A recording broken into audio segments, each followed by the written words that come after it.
uma questão muito relevante nesse processo, né, Andrés, que é a questão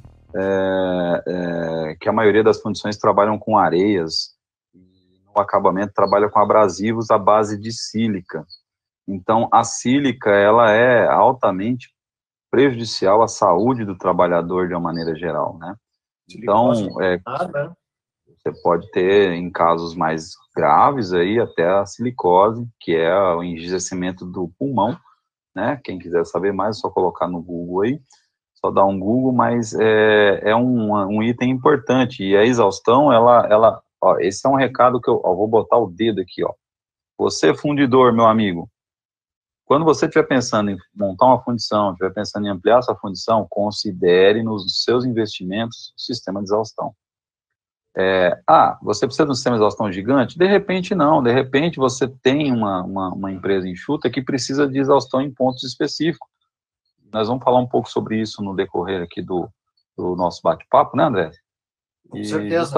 Justamente porque é o seguinte, você precisa começar, você precisa fazer o processo, porque a fundição suja, ela só é suja se você não tiver um bom sistema de captação, né? A gente visita empresas aí de porte aqui do Brasil que tem sistemas de exaustão eficientes, e recentemente, André, eu fui visitar uma empresa que ela passou por um processo desse, meio que na marra, né? É uma empresa que era num lugar deserto e de repente começou a ter gente em volta, e aquela fumaça que até então era considerada normal foi se transformando em um ambiente que não era mais legal. E aí o que aconteceu? Isso é uma coisa bem normal, né, Fernando, que a gente observa inclusive cidades do interior, né, onde na verdade a cidade vai crescendo em volta da indústria, né? E então, que nem você falou, quando a indústria foi instalada e começou as atividades, não havia essa necessidade, ou não se entendia que havia essa necessidade, porque não tinha vizinhos próximos, né? Que nem você falou, era um terreno baldio, ou enfim, era afastado, e a cidade foi crescendo na volta. Então, isso foi aumentando a necessidade das empresas estarem ambientalmente adequadas, né? Sim, e aí o que acontece? Essa empresa, ela chegou ao extremo de parar suas atividades por 60 dias, né? Eu conheço várias, nós conhecemos uma, mas assim, essa que eu estou falando é uma empresa que fica aqui na Grande São Paulo, então ela efetivamente teve que parar as operações porque ela não podia continuar fazendo. O pessoal que veio fazer o sistema de exaustão na época não conseguia entregar em tempo menor, então ficou 60 dias sem produzir, depois foi entregando partes do processo de exaustão, e tudo isso por quê? Porque não houve lá atrás uma adequação do sistema de exaustão para que ele contemplasse todo o processo. É interessante esses casos, né? Viu? Vou aproveitar o nosso amigo Vini Paz. Isso, Vinícius Paz, seu conterrâneo. Colocou uma questão ali importante, né? Onde ele coloca quais são os cases, né, de empresas que atingem particulados abaixo do CONAMA, né, que atingem essa condição. Olha, Vinícius, são algumas. Inclusive, já participei de processo de adequação de empresa, que é uma fundição, que ela já nasceu certa, ou seja, no projeto já foram contemplados todos os maquinários e já o sistema de exaustão junto. E a planta partiu, foram feitas as medições nos chaminés, enfim, foram feitos todos os laudos, e essa empresa se certificou com ISO 14000. E é um case no Brasil nós temos muitos exemplos de empresas. Só para a pergunta do Vinícius quais são os cases, né, e exemplos de empresas, né, que atingem os particulados. Todo mundo viu aí? Bem, o que é o CONAMA, né? O CONAMA é o Conselho Nacional de Meio Ambiente, né, que ele é presidido lá por uma comissão de Brasília, e ele acaba sendo, digamos, o órgão nacional aí que está até acima do IBAMA e das secretarias estaduais e municipais de meio ambiente, né, André? Isso.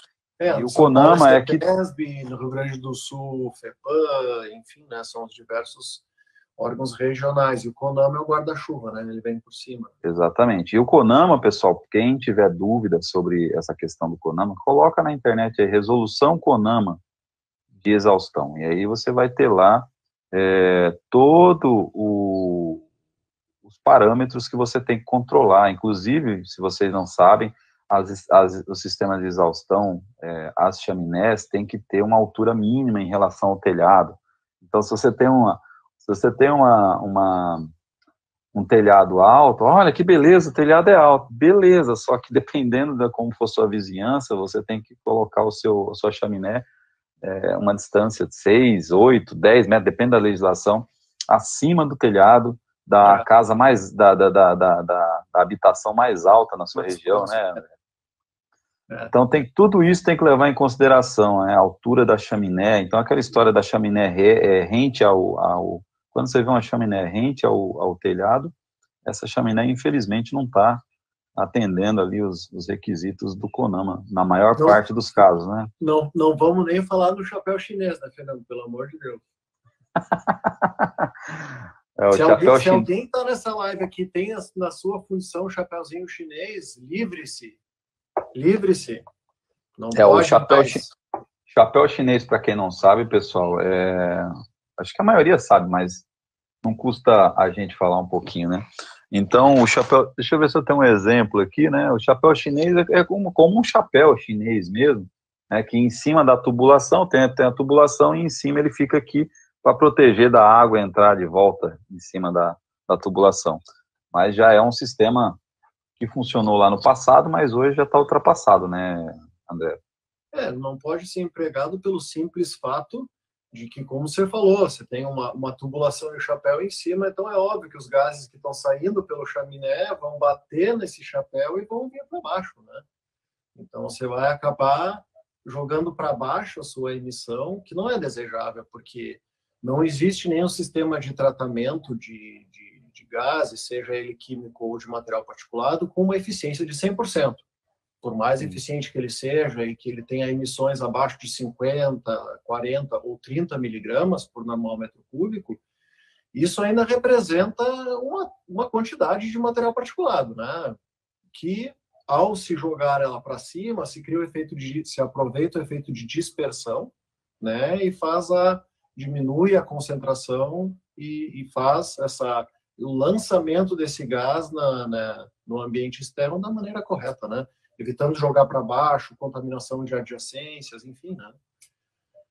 Então, não é o bonitinho lá, não botar o chinês porque não gostamos do chinês, tem nada a ver, porque é uma questão um tanto quanto lógica, né? Então, você tem que jogar isso para cima, claro, devidamente tratados os gases, né? Vamos combinar também. Mas chapéu chinês, acho que é interessante esse comentário, porque muitas empresas que eu visito, eu olho o chapéuzinho chinês de meu amigo, a gente livra disso aí, tira fora, porque... E hoje, aí, vamos perguntar, tá, André, mas não bota o chapéu chinês, bota o quê? Deixa aberto? Não. Existe o chapéu de jato vertical, né, que é o chapéu que protege igual da entrada de água, mas que ele faz o lançamento na vertical para cima, criando dispersão.